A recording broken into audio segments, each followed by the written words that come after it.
আমাদের পটেনশিয়ালের মৌলগুলো কি চারটা ব্লকে বিভক্ত S P D R F।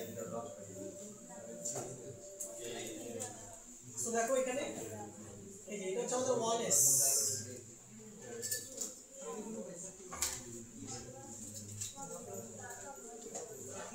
তারপরে 2s 3s 4s 5s 6s 7s, এটা হচ্ছে আমাদের 3d 4d series 5d series 6d series. তারপরে দেখো এটা হচ্ছে আমাদের 2p 3p 4p 5p 6p 7p। আর এক ব্লক যে মৌলগুলো আছে এগুলোকে আমরা আলাদাভাবে শো করে, ঠিক আছে? এটা হচ্ছে আমাদের 4f, এটা হচ্ছে আমাদের কি 5f। আচ্ছা, সেগুলো আমরা পাই। এরপর চলো আমরা একটু ডি ব্লক মৌলকে একটু রিভাইজ করে দেখো। আর ডি ব্লক মৌল কোনগুলো? ডি ব্লক মৌল হচ্ছে গ্রুপ 3 হতে গ্রুপ 12 পর্যন্ত যে মৌলগুলো আছে এগুলো হচ্ছে কি ডি ব্লকের অন্তর্ভুক্ত। এই যে দেখো যেখান থেকে শুরু হবে 3 4 5 6 7 8 9 10 11 12। দেখো ডি ব্লক মৌলের সংখ্যা কয়টা? ডি ব্লক মৌলের সংখ্যা হচ্ছে 41টি। আর ডি ব্লকের সাধারণ ইলেকট্রন বিন্যাস কি? এটা খুব ইম্পর্টেন্ট। এই স্যার n-1 ডি 1 থেকে 10 পর্যন্ত আর ns 1 থেকে 2 পর্যন্ত। অর্থাৎ s এ একটা অথবা দুটো থাকতে পারে আর d তে 1 থেকে 10 পর্যন্ত যে কোনো সংখ্যা থাকতে পারে, তাহলে সেটা ডি ব্লক হবে। আচ্ছা, তাহলে ডি ব্লক মৌল চিনার উপায় কি? যে সর্বশেষ ইলেকট্রন যখন ডি উপশক্তি স্তরে যাবে, আর পর্যায় কিভাবে বের করে n এর সর্বোচ্চ মান, আর গ্রুপ কিভাবে বের করে ডি এর ইলেকট্রন সংখ্যা প্লাস পরবর্তী s এর ইলেকট্রন সংখ্যাকে যোগ করলে কি বলে গ্রুপ সংখ্যা পাওয়া যায়। আচ্ছা, চলো এবার একটু আমরা f ব্লক মৌলটা দেখি।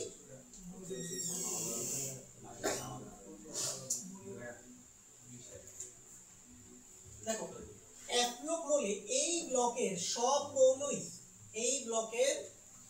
মৌলই 3b এর অন্তর্ভুক্ত। এবং f ব্লক মৌলের সংখ্যা কয়টা? f ব্লক মৌলের সংখ্যা হচ্ছে 27টা। এবং f ব্লকের সাধারণ ইলেকট্রন বিন্যাস হচ্ছে n-2 f এ 1 থেকে 14টা থাকবে, n-1 d তে নাও থাকতে পারে ইলেকট্রন, অথবা কয়টা থাকবে? একটা থাকবে। আর ns এ কয়টা থাকবে? দুইটা থাকবে। ওকে, আচ্ছা 3b মানে কি? 3b এটা হচ্ছে আমাদের হলো একটা আলাদা একটা হচ্ছে যে তোমার গ্রুপে এদেরকে রাখা হয়েছে 3b, মানে মূল পটেনশিয়ালের বাইরে এদেরকে আমরা আলাদাভাবে স্থান দিয়েছি। কারণ এদেরকে তুমি যদি ভিতরে রাখতা তাহলে পটেনশিয়ালের যে সৌন্দর্য সেটা বা সামঞ্জস্যতা সেটা নষ্ট হয়ে যেত। এই জন্য এদেরকে আমরা আলাদাভাবে দেখাইছি। এখানে এতো ডি এর সাথে 1 2 3 ছিল না 0 1 2 3 এই 0 1 2 ছিল না। হ্যাঁ, তুমি 2 ও দেওয়া যায়, মাঝে মাঝে দিতে দুইটাও থাকে, বাট জেনারেলি হচ্ছে তোমার 0 আর 1 হচ্ছে যে কমন। তার মানে ল্যান্থনাইট আর অ্যাক্টিনাইট কি সব এক ব্লক? ল্যান্থনাইট আর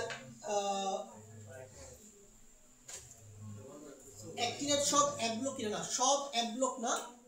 এখানে তিনটা মৌল আছে সেগুলা এফ ব্লক, রাইট? হচ্ছে তোমার ল্যান্থানাম, ঠিক আছে? ওকে, তারপর হচ্ছে তোমার আছে অ্যাক্টিনিয়াম, থোরিয়াম, এরা এফ ব্লক না। এছাড়া বাকি সবাই এফ ব্লক। তিনজন হচ্ছে যে ডি ব্লক। আচ্ছা ওকে, তাহলে এক ব্লক মৌল আমরা কিভাবে আইডেন্টিফাই করব? সর্বশেষ ইলেকট্রন যখন কি F উপস্তরে যাবে, পর্যায় হচ্ছে কি n এর সর্বোচ্চ মান, আর গ্রুপ কি সকল এক ব্লক মৌল সমান 3 নং গ্রুপে অবস্থান করবে অলওয়েজ। ঠিক আছে ওকে, তাহলে এই হলো আমাদের এক ব্লক মৌল সংক্রান্ত কথাবার্তা। এবার চলো আমরা এখানে কিছু গুরুত্বপূর্ণ ইনফরমেশন গুলো দেখে রাখি, এগুলো থেকে তোমাদের এমসিকিউ আসবে। ওকে, প্রথমে হচ্ছে দেখো সবচেয়ে হালকা ধাতু, এটা কি সবচেয়ে হালকা ধাতু হচ্ছে আমাদের লিথিয়াম। ওকে, সবচেয়ে তড়িৎ ঋণাত্মক গ্রুপ কি 7A। আচ্ছা তড়িৎ ঋণাত্মক মানে কি? যে যেই মৌলগুলা কি করে, যে মৌলগুলা হচ্ছে বন্ধনজোড় ইলেকট্রনকে নিজের দিকে অধিক আকর্ষণ করে তাদেরকে কি বলা হয়? অধিক তড়িৎ ঋণাত্মক। এবং হ্যালোজেনগুলোর মধ্যে এই প্রবণতাটা বেশি দেখা যায়। হ্যালোজেনগুলো অলওয়েজ কি করে? ইলেকট্রন নিজের দিকে টেনে নেয়। ওকে, আচ্ছা তাহলে 7A এটা। আচ্ছা এরপরে দেখো সবচেয়ে তড়িৎ ঋণাত্মক মৌল কোনটা আমাদের পরিসংখ্যাতে? ফ্লোরিন। বুঝতে পারছো? আমাদের পুরো পরিসংখ্যানের সবচেয়ে বেশি তড়িৎ ঋণাত্মক মৌল হচ্ছে ফ্লোরিন, অর্থাৎ ফ্লোরিন থেকে ইলেকট্রন কেড়ে নেওয়ার মতো ক্ষমতা কারো নাই। বুঝতে পারছো? ফ্লোরিন থেকে ইলেকট্রন কেড়ে নেওয়ার মতো ক্ষমতা কারো নাই। ফ্লোরিন অলওয়েজ কি করবে? আরেকজন থেকে ইলেকট্রন নিজের দিকে টেনে নিবে বা কেড়ে নিবে। আচ্ছা নেক্সট আসো, ল্যান্থানাইট সিরিজের সদস্য কয়টা বলো? 15টা। ওকে 15টা সদস্য। এই সদস্যের যে প্রথম ব্যক্তি মানে হচ্ছে ল্যান্থানাম, সেটা হচ্ছে এফ ব্লক না, সেটা কি ডি ব্লক। বাকি 14টা হচ্ছে এফ ব্লক। ঠিক আছে। আচ্ছা তরল অধাতু, এটা আমরা সবাই জানি ব্রোমিন। দেখো ব্রোমিন কিন্তু একটা অধাতু, কিন্তু এটা কিন্তু তরল, এটা লিকুইড হিসেবে থাকে।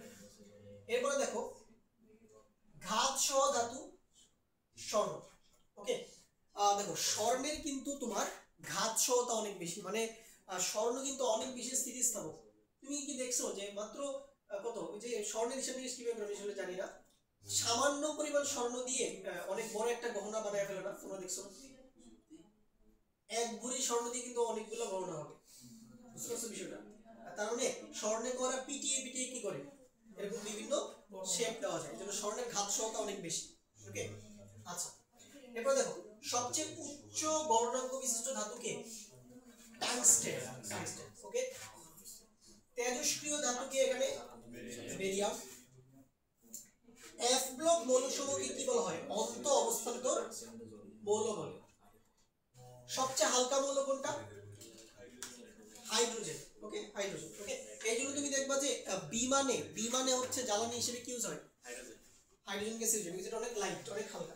ওকে, এরপর তোমরা কখনো ইয়ে দেখছো ওই যে হট এয়ার বেলুন, যে মানুষজন হচ্ছে বেলুনের নিচে একটা বক্সের মধ্যে থাকে, ওখানে মানুষজন বসে, পরে বেলুনটা আকাশে উড়ে যায়। যেগুলো আরো দ্বিতীয় বিশ্বযুদ্ধের আগে চলতো, দ্বিতীয় বিশ্বযুদ্ধের আগে চলতো, এগুলো আগে চলতো, এখন বন্ধ হয়ে গেছে। তো ওই হট এয়ার বেলুনে হাইড্রোজেন গ্যাস ইউজ করা হয়, বিকজ হাইড্রোজেন গ্যাস অনেক হালকা, এটার ঘনত্ব অনেক কম। বুঝতে পারছো? সহজে বেলুন উপরের দিকে উঠতে পারে। আচ্ছা ল্যান্থানাইট সিরিজের মৌলকে কি বলা হয়?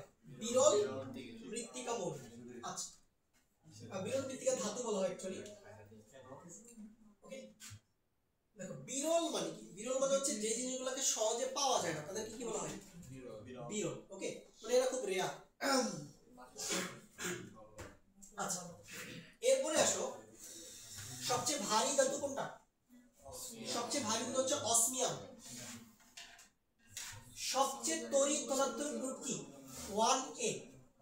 আমাদের যে ক্ষার ধাতুগুলো আছে, এই ক্ষার ধাতুগুলো হচ্ছে সবচেয়ে বেশি তড়িৎ ধনাত্মক। দেখো তড়িৎ ধনাত্মক মানে কি? যে সহজে ইলেকট্রন বর্জন করতে পারে সে হচ্ছে কি? তড়িৎ ধনাত্মক।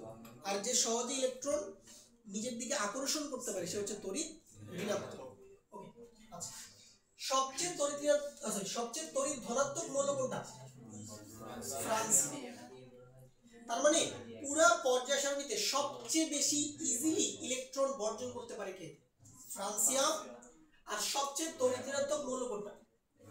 ফ্লোরিন। ফ্লোরিন হচ্ছে যে সবার থেকে ইলেকট্রন কেড়ে নিবে, আর ফ্রান্সিয়াম হচ্ছে বলে ভাই ঠিক আছে আমি তোমাকে ইজিলি ইলেকট্রন দিয়ে দিচ্ছি, নিয়ে নাও। ঠিক আছে, এরকম। অ্যাক্টিনাইট সিরিজের সদস্য কয়টা?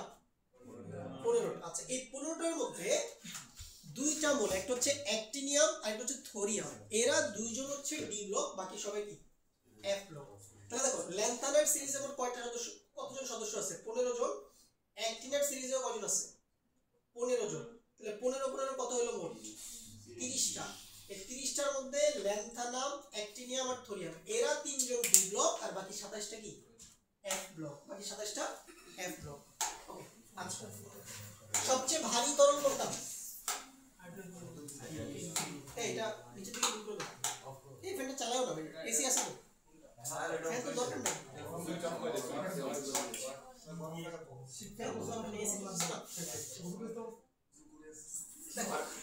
সবচেয়ে ভারী তরল কোনটা? মার্কারি। ওকে, সবচেয়ে নমনীয় ধাতু প্লাটিনাম। সবচেয়ে নিম্ন গলনাঙ্ক বিশিষ্ট ধাতু কি? লেড। ওকে, পর্যায় 1 বাদে, পর্যায় 1 এ কি আছে? হাইড্রোজেন আর হিলিয়াম, ঠিক আছে? পর্যায় 1 বাদে প্রতিটি পর্যায়ে ক্ষার ধাতু দিয়ে শুরু হবে এবং নিষ্ক্রিয় গ্যাস দিয়ে শেষ হবে। আচ্ছা, ওকে, প্রতিরূপী মৌলের সংখ্যা 40টা। বেসিক্যালি এরা কি এস এবং পি ব্লক মৌলের অন্তর্ভুক্ত থাকবে। সবচেয়ে বিষাক্ত মৌল কে? প্লুটোনিয়াম। সংকেত কি? সেই সংকেত বলতে প্রতীক কি? পি কিউ, ঠিক আছে? ওকে, প্রতিরূপী মানে কি? হ্যাঁ, প্রতিরূপী বলতে বেসিক্যালি এদেরকে বলা হয় প্রতিনিধিত্বকারী মৌল আসলে, ঠিক আছে? এস এবং পি ব্লক মৌল। নরম আর নমনীয় মধ্যে কোনটা? সোডিয়াম এর ক্ষেত্রে সোডিয়াম নাকি নরম আর নমনীয়? নরম এবং নমনীয় বেসিক্যালি তোমার দেখো, নরম বলতে বেসিক্যালি বোঝাচ্ছে মনে করো তোমার ওইটাকে তুমি না সোডিয়ামের ক্ষেত্রে যদি প্রেস করো, ওকে ওকে, মানে ধরো এটা, ধরো তুমি ধাতু নিলা, ওকে, এটা অনেক বেশি নরম, মানে তুমি ছুরি দিয়ে খুব ইজিলি জিনিসটাকে কাটতে পারো। আর নমনীয়তা বলতে বোঝায় ওইটার যে স্থিতিস্থাপকতা থাকে, ইলাস্টিসিটি, এটা অনেক বেশি থাকে, মানে জিনিসটাকে তুমি অনেক বেশি প্রসারিত করতে পারবে, টেনে লম্বা করতে পারবে, বিশ্ব চেয়ে। আচ্ছা, এটা গেল। চলো এবার আমরা একটু এস ব্লক মৌলগুলোর বৈশিষ্ট্যগুলো দেখবো আর একটু ডিটেইলসে। কত ক্লাসে আমরা পড়ছিলাম, আজকে আমরা আরো ডিটেইলসে জিনিসগুলো স্টাডি করব। চলো, এস ব্লক মৌলসমূহের বৈশিষ্ট্য। এস ব্লক মৌলসমূহ বেশ কিছু বৈশিষ্ট্যপূর্ণ ধর্ম প্রদর্শন করে থাকে। এক, দেখো এরা হচ্ছে নরম ধাতু, এদেরকে সহজেই ছুরি দ্বারা কাটা যায়, যেমন সোডিয়াম ধাতুকে আমরা ছুরি দ্বারা কাটতে পারি। আচ্ছা, এবারে দুই, দেখো এসব মৌলকে তাদের গলিত ক্লোরাইডের তড়িৎ বিশ্লেষণে পাওয়া যায়। তোমরা নাইট্রেটে পড়ছো না? তোমরা ধাতু নিষ্কাশন পড়ছো? ধাতু নিষ্কাশন, ওকে, যেমন তুমি পড়ছো না সোডিয়াম ক্লোরাইডের তড়িৎ বিশ্লেষণ, সোডিয়াম ক্লোরাইডের তড়িৎ বিশ্লেষণ। তাহলে সোডিয়াম ক্লোরাইডের যদি আমি তড়িৎ বিশ্লেষণ করি, তাহলে বলো তো ক্যাথোডে কোন ধাতু জমা হবে? ক্যাথোডে সোডিয়াম ধাতু জমা হবে, আর অ্যানোডে কোন গ্যাস তৈরি হবে? ক্লোরিন গ্যাস তৈরি হবে। আচ্ছা, 3, এদের গলনাঙ্ক এবং স্ফুটনাঙ্কের মান তুলনামূলকভাবে কম। ওকে, আচ্ছা, এরপরে দেখো 4 নাম্বার, এস ব্লক মৌলগুলো অত্যন্ত সক্রিয় হয়, এরা বায়ুর সংস্পর্শে পানির সাথে খুবই তীব্রভাবে বিক্রিয়া করতে। ওকে, তোমরা কখনো প্র্যাকটিক্যালি দেখছো কিনা যে তুমি যদি সোডিয়াম ধাতুকে পানিতে রেখে দাও, পুরো বিস্ফোরণ সহকারে বিক্রিয়া হবে। ওকে, তাহলে দেখো এখানে লিখছি এম, এম দ্বারা কি বোঝাচ্ছে?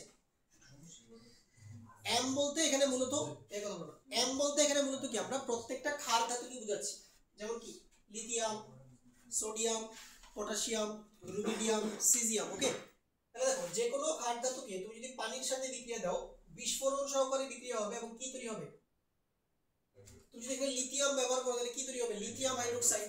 পটাশিয়াম ব্যবহার করলে পটাশিয়াম হাইড্রোক্সাইড, রুবিডিয়াম ব্যবহার করলে রুবিডিয়াম হাইড্রোক্সাইড, সিজিয়াম ব্যবহার করলে সিজিয়াম হাইড্রোক্সাইড তৈরি হবে এবং কি হাইড্রোজেন গ্যাস তৈরি হবে এবং সাথে কি উৎপন্ন হবে? তাপ উৎপন্ন হবে। তাহলে বলো তো এই বিক্রিয়াটা তাপ উৎপাদী নাকি তাপ হারি? এটা হচ্ছে তাপ উৎপাদী বিক্রিয়া। ওকে, আচ্ছা, ছবিটা কি সোডিয়াম? এই যে দেখো এখানে একটা ছবি তোমরা দেখতে পাচ্ছ যে সোডিয়াম ধাতুকে ছুরি দিয়ে কি কাটা হচ্ছে, ইজিলি কাটা যাচ্ছে। চলো দেখছো নাকি ছোটবেলায় এই কাটা দিয়ে দেখছো নাকি? দেখার তো কথা, এই এপিসোডটা আমরা দেখছি তোমরা অনেক। এই যে এটা টম আমাদের সে হচ্ছে যে পানির মধ্যে ক্ষার ধাতু মিশাইছে পুরো ব্লাস্ট, ঠিক আছে? তাহলে চিন্তা করো যে কতবার ব্লাস্ট হয়েছে, কতবার টম মারা গেছে, আবার জীবিত হয়েছে। আচ্ছা দেখো কি লিখছে এখানে, এম বলতে lithium, sodium, potassium, rubidium, caesium, francium. Sodium পানির সাথে সাধারণত তীব্রভাবে বিক্রিয়া দেয় এবং সবচেয়ে তীব্রভাবে বিক্রিয়া করে ফ্রান্সিয়াম কখনো কখনো বিস্ফোরণ সহ বিক্রিয়া প্রদর্শন করে থাকে। ওকে, সময় না সব সময় করে না, অ্যাকচুয়ালি এখানে সব সময় লেখা উচিত ছিল, ঠিক আছে, কখনো কখনো লিখছি, যাই হোক সমস্যা নেই। সো ব্যাপারটা দেখো, দেখো লিথিয়াম থেকে তুমি যতই ফ্রান্সিয়ামের দিকে যাও, এই ধাতুগুলোর সক্রিয়তা তত বাড়বে, আর সক্রিয়তা যত বাড়বে তত বেশি বিস্ফোরণ সহকারে তারা কি বিক্রিয়া করবে। মানে ধরো সোডিয়াম পানির সাথে যে পরিমাণ বিস্ফোরণ সহকারে বিক্রিয়া করবে, সিজিয়াম কিন্তু তার চেয়ে আরো কি অধিক বিস্ফোরণ সহকারে বিক্রিয়া করবে। এই জন্য এগুলা কখনো পানিতে দেওয়া যাবে না, ঠিক আছে, ব্লাস্ট হবে। দেওয়ার সাথে সাথে হবে না, ওকে, দেওয়ার সাথে সাথে এই দেখো লেখা আছে গ্রুপ 1 এর উপর থেকে যতই নিচের দিকে নামা যায়, এই মলগুলোর ততই তীব্রভাবে পানির সাথে বিক্রিয়া দেখা যায়, ফলে এদেরকে সংরক্ষণ করা কিছুটা কি সমস্যা হয়ে দাঁড়ায়, ঠিক আছে। ওকে, তাহলে এই ধরনের কোশ্চেন কিন্তু অনুধাবনমূলক প্রশ্নে আসতে পারে। ওকে, যে খাদ্য ধাতুগুলোকে সংরক্ষণ করা কঠিন কেন, ব্যাখ্যা করতে হবে, ঠিক আছে।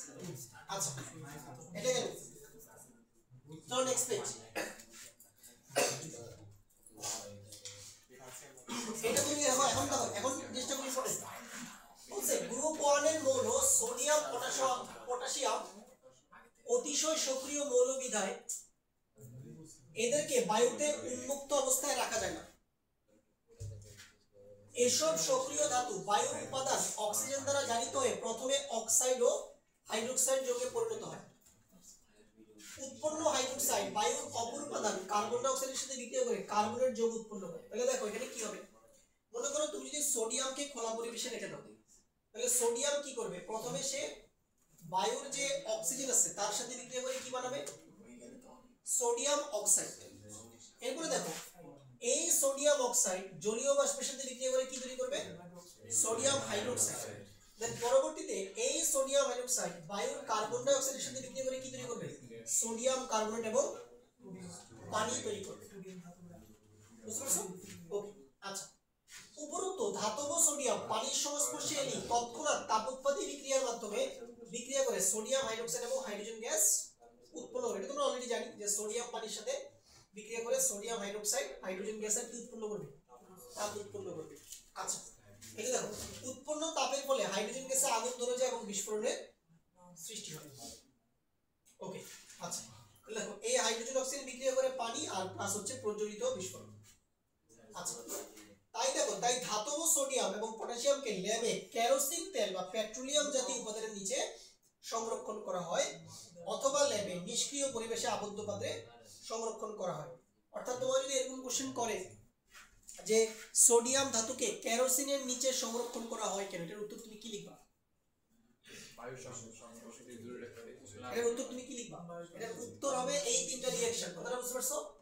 এই যে এই তিনটা বিক্রিয়া লিখতে হবে, যে প্রথমে অক্সিজেনের সাথে বিক্রিয়া, পরে জলীয় বাষ্পের সাথে বিক্রিয়া, পরে আবার কি কার্বন ডাই অক্সাইডের সাথে বিক্রিয়া।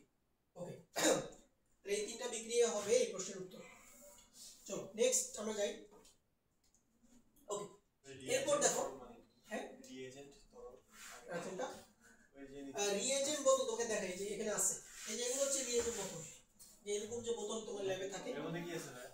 এটার মধ্যে আছে পটাশিয়াম পাইরো অ্যান্টিমোনেট নামে একটা যৌগ। হ্যাঁ, খাবা? করে দিয়ে হ্যাঁ, কাঁচা দিয়ে দেন, কি দিয়ে খাবা? দিয়ে খাবে, কাজ করে এগুলোর সাথে স্প্রাইট আর কোক মিশিয়ে খায়, বেশ টেস্টি, ঠিক আছে। কবর খুলে রাখা লাগবে, হ্যাঁ, কবর খুলে রাখা ও লাগবে, আমরা জানাজান নামাজ পড়ার প্রস্তুতি নেই,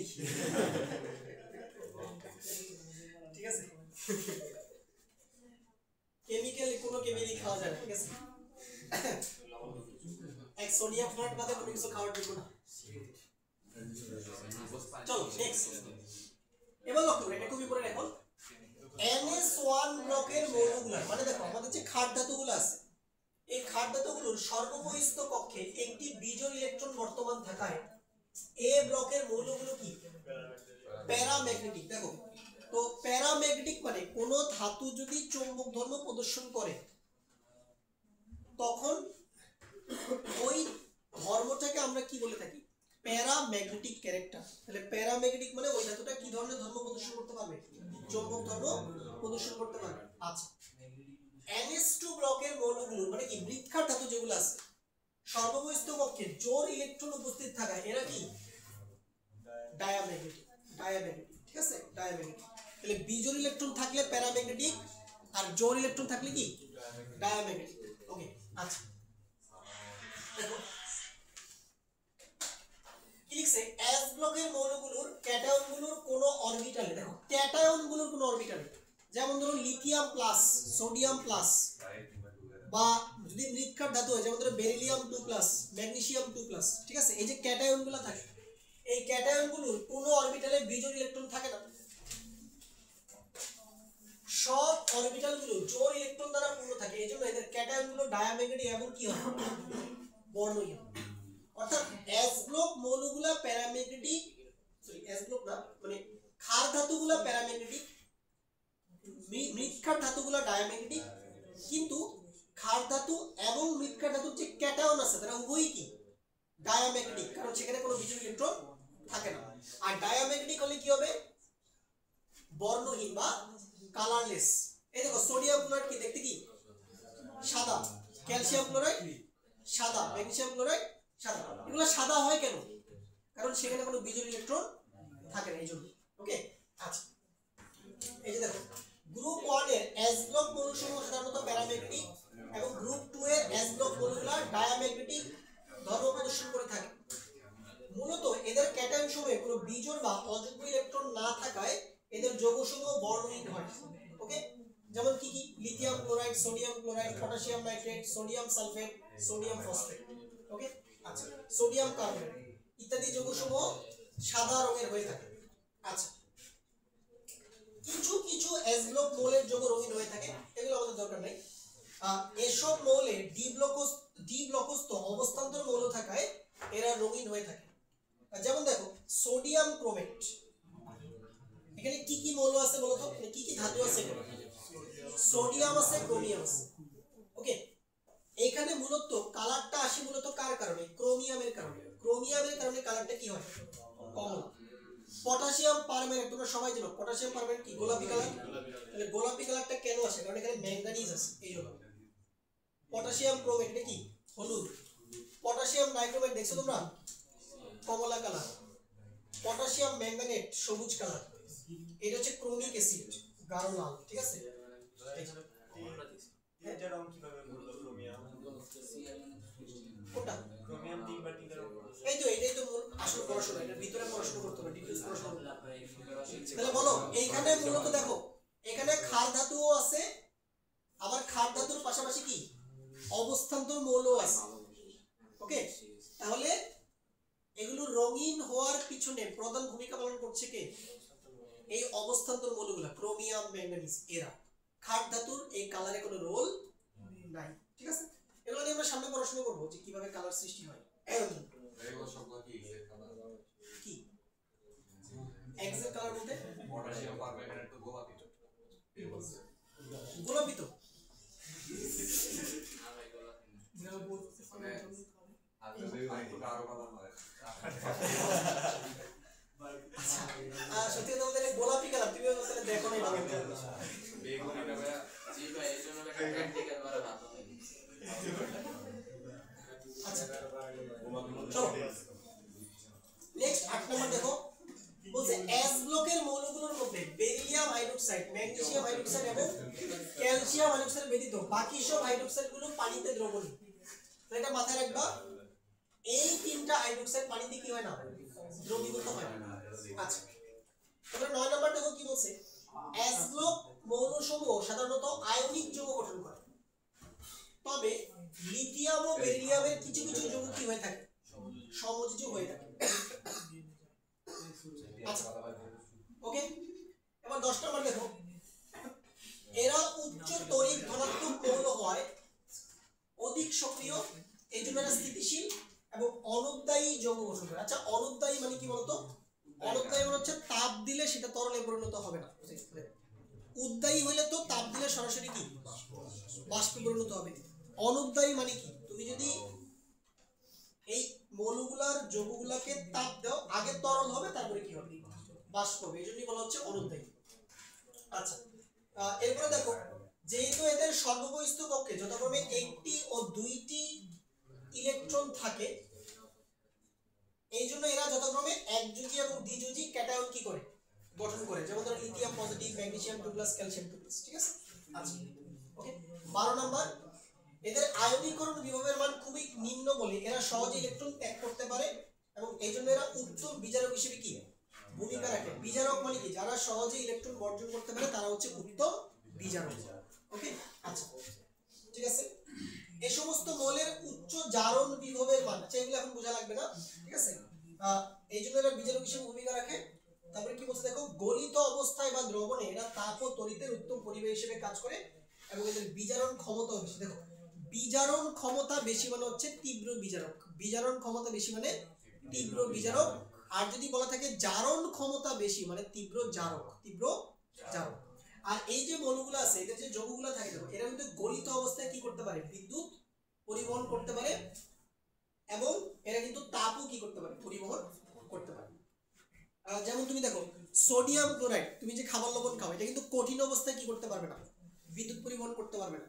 বাট তুমি যদি সোডিয়াম ক্লোরাইডকে তাপ দিয়ে গলাও, লিকুইড ফর্মে নিয়ে যাও, তখন কিন্তু এটা কি তড়িৎ পরিবহন করতে পারে। অথবা তুমি যদি সোডিয়াম ক্লোরাইডকে পানিতে মিশিয়ে একটা জলীয় দ্রবণ তৈরি করো, ওই জলীয় দ্রবণটাও কি করতে পারবে, বিদ্যুৎ পরিবহন করতে পারবে। আচ্ছা চলো এবার 13 নম্বর, এসব মৌলগুলোর পারমাণবিক ব্যাসার্ধ অনেক বড় হয়, এটা আমি গত ক্লাসে এক্সপ্লেইন করছিলাম। দেখো এই ক্ষার ধাতুগুলা বা মৃৎক্ষার ধাতুগুলা কি থাকে, একই পর্যায়ে সর্ববামে থাকে না, সর্ববামে থাকে। আমরা জানি একই পর্যায়ে বাম দিক থেকে ডান দিকে গেলে আকার কি পায়, হ্রাস পায়, আকার হ্রাস পায়। একই পর্যায়ে বাম দিক থেকে ডান দিকে গেলে আকার হ্রাস পায়। তো যেহেতু এই মৌলগুলা পরিসরের কোন দিকে অবস্থিত, বাম দিকে অবস্থিত, এই জন্য এদের আকার তুলনামূলকভাবে বড় হবে। আচ্ছা ওকে, তাহলে 14 নম্বর, এদের হাইড্রোক্সাইড মৌলগুলো তীব্র ক্ষারক, এটা আমরা মোটামুটি জানি। ওকে, তারপরে দেখো 15 নম্বর, এটা আমরা অলরেডি বলছি যে এদের সর্ববহিস্থ কক্ষে যথাক্রমে একটি বা দুইটি ইলেকট্রন থাকে বলে এরা সহজেই ইলেকট্রনগুলো ত্যাগ করতে পারে এবং এই কারণে এরা খুবই সক্রিয় ধাতু হয়। আচ্ছা 16 নম্বর, এটা খুব ইম্পর্টেন্ট। তো কি বললাম যে বিভিন্ন ধাতু এবং তাদের লবণগুলো শিখা পরীক্ষা বিভিন্ন বর্ণ ধারণ করে। এদের মধ্যে ব্যতিক্রম কে, বেরিলিয়াম এবং ম্যাগনেসিয়াম। ওকে, এই দুইটা মৌলের কোন যৌগ শিখা পরীক্ষায় কোনো বর্ণ প্রদর্শন করবে না। এর কারণ কি, এর কারণ হচ্ছে বেরিলিয়াম এবং ম্যাগনেসিয়াম পরমাণুগুলো তুলনামূলকভাবে ছোট এবং এদের আয়নীকরণ শক্তির মান তুলনামূলকভাবে খুব বেশি। এই জন্য এদের ইলেকট্রনগুলো শিখার শক্তির প্রভাবে উচ্চ শক্তি স্তরে উন্নীত হতে পারে না। এই কারণে বেরিলিয়াম এবং ম্যাগনেসিয়াম মৌল দুটি শিখা পরীক্ষায় কোনো বিশেষ বর্ণ প্রদর্শন করে না। ঠিক আছে, এটা কালকে আমি লিখেও দিয়েছিলাম লাস্ট ক্লাসে, এটা পরীক্ষায় আসে কিন্তু যে বেরিলিয়াম এবং ম্যাগনেসিয়াম শিখা পরীক্ষায় বর্ণ প্রদর্শন করে না কেন। আচ্ছা ওকে চলো নেক্সট, চলো এখন আমরা দেখবো এস ব্লকের বিক্রিয়া সমূহ। তো আমরা একটু দেখি এগুলা। তো বাম পাশে দেখো প্রত্যেকটা বিক্রিয়ার বর্ণনা লেখা আছে। সো বর্ণনা তোমার না পড়লেও চলবে, তুমি খালি রিঅ্যাকশনগুলো দেখো। ওকে, এগুলো তুমি একটু খাতায় লিখো সবাই, এগুলো একটু খাতায় লিখো, বিক্রিয়াগুলো প্র্যাকটিস করো। হ্যাঁ কোনো বই দিবেন না? হ্যাঁ দিব তো ভাই, পাগল হচ্ছে কেন ভাই, ক্লাস লেকচার ফলো করো। পাগল না, জিজ্ঞেস করলাম। পাবো আগে তুমি ক্লাস লেকচার ভালো মতো শেষ করো, এগুলো তো পড়তেছো না। এই অধ্যায়ের লেকচার শিটে কি লিখতে হবে? এখন দিন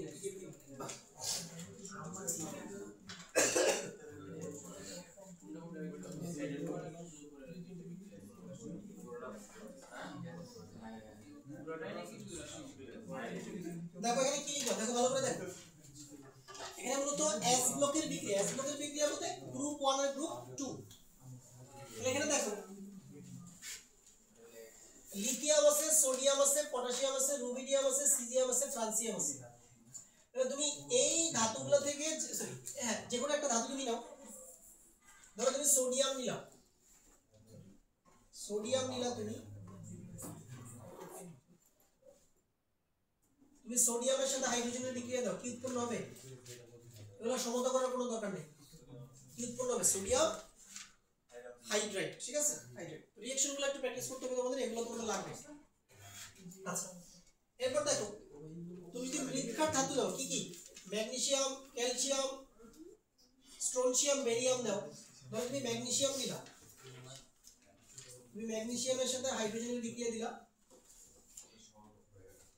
কি উৎপন্ন হলো ম্যাগনেসিয়াম হাইড্রেট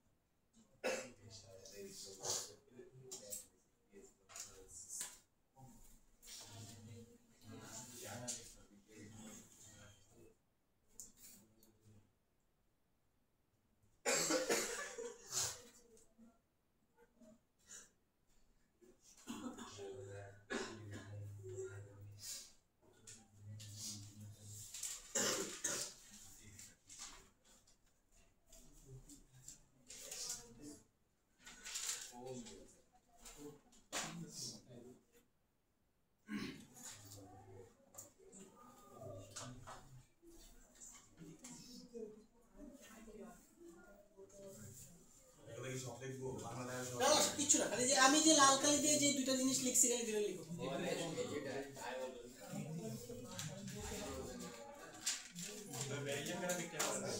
করে তো এই লেখা আছে বেরিলিয়াম হাইড্রোজেন প্রত্যক্ষ সংযোগে বেরিলিয়াম হাইড্রোজেন বন্ধ হয় মানে বেসিক্যালি এটা তাপ দেওয়া লাগবে বেরিলিয়ামের ভিতরে কোনো তাপ দিতে হবে এই হিট দিতে হচ্ছে না তাপ কোনটা ওকে না লিখছে তাহলে ঠিক আছে না কোনো হবে না না বেরিলিয়ামের ক্ষেত্রে হয় বেরিলিয়াম হাইড্রোজেন কম্পাউন্ড আছে প্রসেস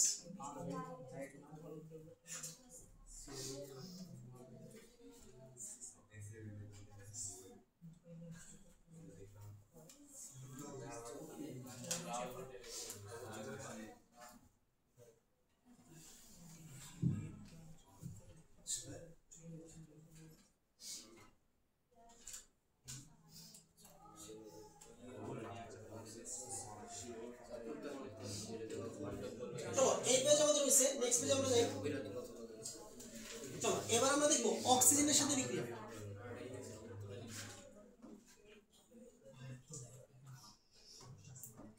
দেখো এখানে এই যে কোনো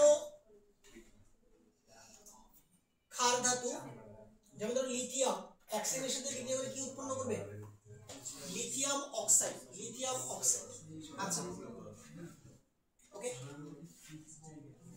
দেখো কি লেখা আছে গ্রুপ 1 এর মৌল তথা ক্ষার ধাতু সমূহের অক্সিজেনের সাথে যুক্ত হওয়ার প্রবণতা অধিক এরা অক্সিজেনের সাথে বিক্রিয়া করে সাধারণ অক্সাইড ডাই অক্সাইড এবং কি সুপার অক্সাইড গঠন করে ওকে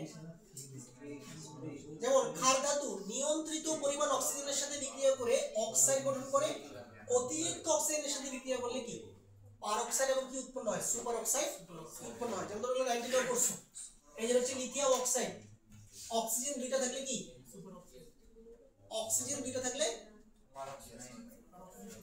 যদি ধরো Na2O2 এটা হচ্ছে পার অক্সাইড আর যদি Ko2 হয় এটাকে কি বলে সুপার অক্সাইড এগুলো আমরা কিন্তু আগেও পড়ছি ওকে আচ্ছা এরপরে দেখো আমাদের যে মৃৎক্ষার ধাতুগুলো আছে এগুলো সেম অক্সিজেনের সাথে বিক্রিয়া করে অক্সাইড পার অক্সাইড এবং কি সুপার অক্সাইড গঠন করতে পারে মানে অক্সিজেন যদি কম থাকে তাহলে নরমাল অক্সাইড হবে অক্সিজেন যদি একটু বাড়ায় দিই তাহলে কি পার অক্সাইড অক্সিজেন যদি আরো বাড়ায় দিই তাহলে কি সুপার অক্সাইড উৎপন্ন হবে আচ্ছা পারমাণবিক ক্ষেত্রে সোডিয়ামের যোজনীয় কোনটা এটা মাস পাইলে স্যার ক্ষার ধাতুর যোজনীয় অলওয়েজ +1 শুধু অক্সিজেনের যার মানগুলো চেঞ্জ হবে অক্সাইডে অক্সিজেন হচ্ছে -2 পার অক্সাইডে অক্সিজেন হচ্ছে -1 আর সুপার অক্সাইডে অক্সিজেন হচ্ছে -1/2 সোডিয়াম দুইটা কেন আছে Na ও লিখতে পারবে Na2O2 স্যার না এইভাবে লিখতে হবে ঠিক আছে শুধু NaO বলে লেখার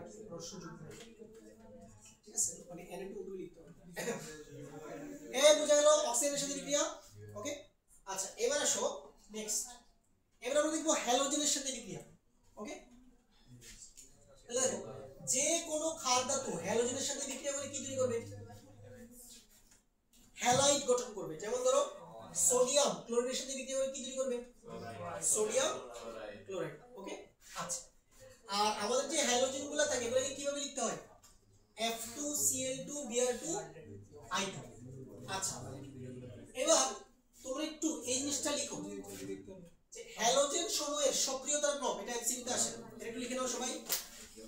হ্যালোজেন সমূহের সক্রিয়তার ক্রম, হ্যালোজেন সমূহের সক্রিয়তার ক্রম, হ্যালোজেন সমূহের সক্রিয়তার ক্রম।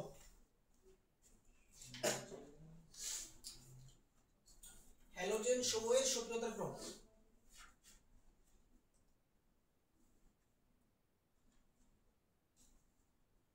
সক্রিয়তার ক্রমটা হচ্ছে ফ্লোরিন, ক্লোরিন, ব্রোমিন, আয়োডিন। তার মানে ফ্লোরিন সবচেয়ে বেশি সক্রিয়, ফ্লোরিন সবচেয়ে বেশি সক্রিয়, আয়োডিন সবচেয়ে কম সক্রিয়।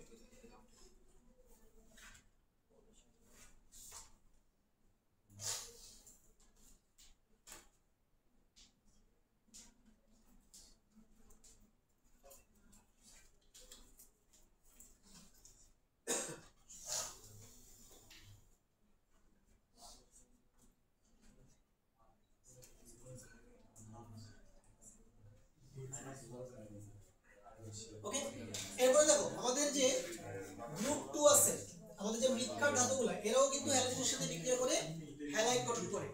যেমন ধরো ম্যাগনেসিয়াম ক্লোরিনের সাথে বিক্রিয়া করে ম্যাগনেসিয়াম ক্লোরাইড, ক্যালসিয়াম ক্লোরিনের সাথে বিক্রিয়া করে ক্যালসিয়াম ক্লোরাইড গঠন করে। আচ্ছা, তাহলে হ্যালোজেনের সাথে বিক্রিয়া গেল। এবার আসো পানির সাথে বিক্রিয়া দেখি আমরা, পানির সাথে বিক্রিয়া দেখি আমরা। এগুলো আমরা অলরেডি পারি, যে কোনো ক্ষার ধাতু পানির সাথে বিক্রিয়া করে কি উৎপন্ন করবে? Sodium hydroxide. যদি সোডিয়াম হয় তাহলে সোডিয়াম হাইড্রোক্সাইড এবং কি হাইড্রোজেন গ্যাস। এবং এটা কি ধরনের বিক্রিয়া বলো? তাপোৎপাদী বিক্রিয়া। এই বিক্রিয়ায় তাপ উৎপন্ন হবে। আচ্ছা, এবারে মৃৎক্ষার ধাতু দেখো, ম্যাগনেসিয়াম পানির সাথে বিক্রিয়া করে ম্যাগনেসিয়াম হাইড্রোক্সাইড এবং কি hydrogen gas. Calcium same, calcium hydroxide hydrogen gas. Barium same, barium hydroxide এবং হাইড্রোজেন গ্যাস উৎপন্ন করবে। আচ্ছা, এরপর আসো নাইট্রোজেনের সাথে বিক্রিয়া। এগুলো একটু দেখি আমরা, এই বিক্রিয়াগুলো ইম্পর্টেন্ট, এগুলো ইম্পর্টেন্ট রিঅ্যাকশন। যেমন দেখো এই যে লিথিয়াম নাইট্রোজেনের সাথে বিক্রিয়া করে কি উৎপন্ন করে? Lithium nitrite, lithium nitrite. Okay, এই যেখানে দেখো ক্যালসিয়াম নাইট্রোজেনের সাথে বিক্রিয়া করে ক্যালসিয়াম নাইট্রাইট, ম্যাগনেসিয়াম নাইট্রোজেনের সাথে বিক্রিয়া করে ম্যাগনেসিয়াম নাইট্রাইট। ওকে, আচ্ছা, এই দুটো বিক্রিয়া তুমি একটু খাতায় লিখে নাও। এই যে ক্যালসিয়াম নাইট্রাইট এবং ম্যাগনেসিয়াম নাইট্রাইট পানির সাথে বিক্রিয়া করে কি উৎপন্ন করে, এগুলো তোমাদের কাজে লাগবে।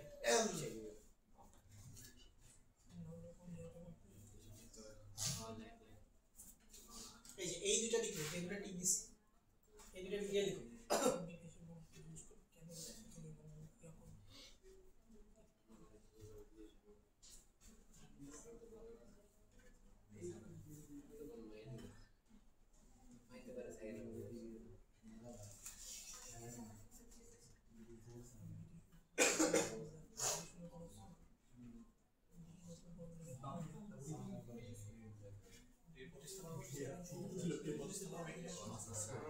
প্রতিস্থাপন বিক্রিয়া কিনা?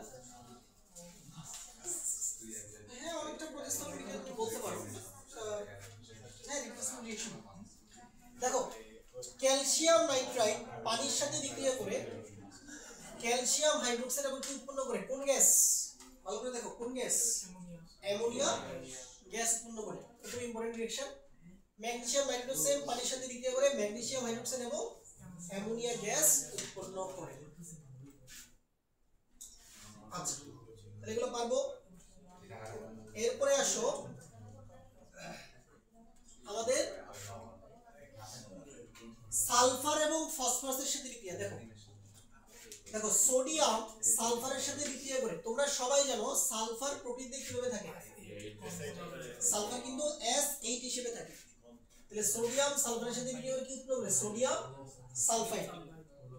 সোডিয়াম ফসফরাসের সাথে বিক্রিয়া করে। ফসফরাস কিভাবে থাকে নেচারে? P4 আকারে থাকে। দেখো সোডিয়াম P4 এর সাথে বিক্রিয়া করে কি বানায়? Sodium phosphide. ওকে, এই টাইপের কম্পাউন্ড আমাদের তৈরি হয়। দেখো সোডিয়াম কিন্তু পারদের সাথে বিক্রিয়া করতে পারে। দেখো সোডিয়াম পারদের সাথে বিক্রিয়া করে কি তৈরি করে?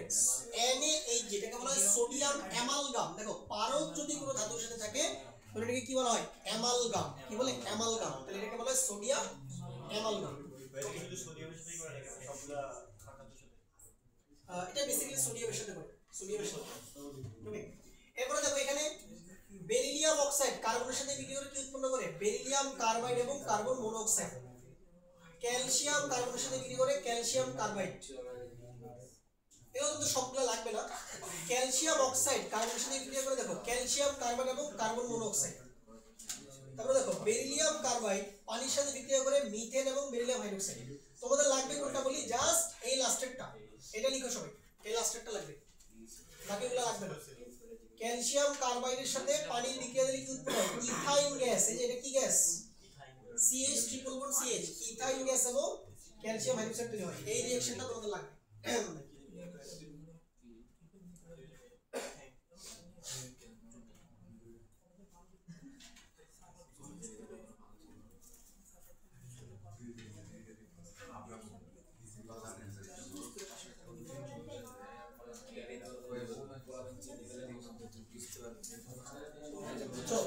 এগুলো হয়ে গেল আমাদের তো লাস্ট 2 মিনিট লাগবে আমাদের একটা জিনিস দেখো এখন আমাদের বলছে কর্ণ সম্পর্ক ব্যাখ্যা করো ভালো করে দেখো এটা আসতে পারে পরীক্ষায় কর্ণ সম্পর্ক ব্যাখ্যা করো এই জিনিসটা কি দেখো এই সম্পর্কটা শুধুমাত্র দ্বিতীয় এবং তৃতীয় পর্যায়ের মধ্যে কাজ করে অন্য কোনো পর্যায়ে সম্পর্ক কাজ করবে না দেখো আমাদের দ্বিতীয় পর্যায়ে কি কি মৌল আছে আমাদের দ্বিতীয় পর্যায়ের প্রথম মৌল কি লিথিয়াম তারপরে beryllium boron carbon nitrogen oxygen তারপরে কি ফ্লোরিন তৃতীয় পর্যায়ে কি কি আছে sodium magnesium aluminium silicon phosphorus sulphur এবং আচ্ছা কর্ণ সম্পর্কটা কি দেখো কর্ণ সম্পর্কটা হচ্ছে দেখো বলো তো লিথিয়ামের ঠিক কোনাকুনি মৌলকে না লিথিয়ামের সাথে কোনাকুনি কি আছে দেখো তো ম্যাগনেসিয়াম না ম্যাগনেসিয়াম অর্থাৎ লিথিয়াম এবং ম্যাগনেসিয়ামের ভৌত এবং রাসায়নিক ধর্মে অনেক কি আছে মিল আছে সিমিলারলি বেরিলিয়ামের কোনাকুনি কি আছে বলো বেরিলিয়ামের কোনাকুনি কি অ্যালুমিনিয়াম তাহলে বেরিলিয়াম এবং অ্যালুমিনিয়ামের ভৌত এবং রাসায়নিক ধর্ম অনেক সাদৃশ্য বিদ্যমান না ব্লক হওয়া লাগবে না দেখো বোরন সিলিকন ধর্মের সাদৃশ্য আছে কথাটা বুঝতে পারছো কিনা এই যে কোনাকুনি মৌলগুলোর মধ্যে যে সাদৃশ্য এই জিনিসটাকে কি বলা হয় কর্ণ সম্পর্ক কর্ণ মানে কি তুমি যদি একটা রেক্টেঙ্গেল আঁকো কর্ণ মানে কি এই যে কোনাকুনি না এগুলো তো আমাদের ডায়াগোনাল বা কর্ণ তাইলে দ্বিতীয় এবং তৃতীয় পর্যায়ের মৌলগুলোর ক্ষেত্রে কি যে কোনাকুনি ভাবে অবস্থিত মৌলগুলোর ধর্মে সাদৃশ্য পাওয়া যায় এটাকে কি বলা হয় কর্ণ সম্পর্ক এরপরে দেখো এখানে একটা সম্পর্ক তুমি কিভাবে প্রমাণ করবে যেমন ধরো লিথিয়াম এবং ম্যাগনেসিয়াম এরা তো কোনাকুনি অবস্থিত তাহলে দেখো লিথিয়াম নাইট্রোজেনের সাথে বিক্রিয়া করে কি উৎপন্ন করে লিথিয়াম নাইট্রাইট সিমিলারলি ম্যাগনেসিয়াম ও নাইট্রোজেনের সাথে বিক্রিয়া করে কি উৎপন্ন করে ম্যাগনেসিয়াম তাহলে সাদৃশ্য আছে না আছে এটা হচ্ছে কর্ণ সম্পর্ক জাস্ট এতটুকু লিখে দিলি হয়ে যাবে এগুলা অনুধাবনে আসবে ঠিক আছে তো ঠিক আছে আজকে এতটুকুই আগামী ক্লাসে আমাদের এস ব্লক আমাদের শেষ আগামী ক্লাসে আমরা করব পি ব্লক